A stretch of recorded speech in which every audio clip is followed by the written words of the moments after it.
কিন্তু আত্মহত্যা দুঃখের সংবলিত হয় গোটা বিশ্বে প্রায় 800 কোটি প্রাক মুসলমান জনগণ, এর মধ্যে 200 কোটি মুসলমান।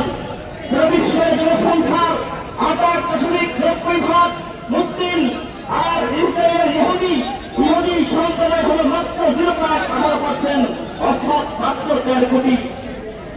এই 200 কোটি মুসলমান যদি জাগ্রত হয়, 200 কোটি মুসলমান কেন 1 কোটি মুসলমান জাগ্রত হয়, 150 কোটি মুসলমান, 150 কোটি এই যে ইহুদি সম্প্রদায় অভিশপ্ত, সেই জাতির পরমের জায়গা দেবে না।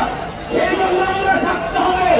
আমরা বিশ্বের মুসলিম রাষ্ট্রপ্রধান যারা আছে, বিশ্বে প্রায় 93টি মুসলিম ভক্তসূহ মুসলিম সংখ্যাগরিষ্ঠ রাষ্ট্র আছে। আজকে সেই ইসরায়েলের আশেপাশে, ফিলিস্তিনের আশেপাশে যে মুসলিম রাষ্ট্রগুলো আছে, তারাও যদি আজকে ইসরায়েলের বিরুদ্ধে গ্রহণ কাজ দিতে ইসরায়েল এমন দুঃসাহস দেখাবার সাহস করতে না, কথা বলেন ঠিক কিনা?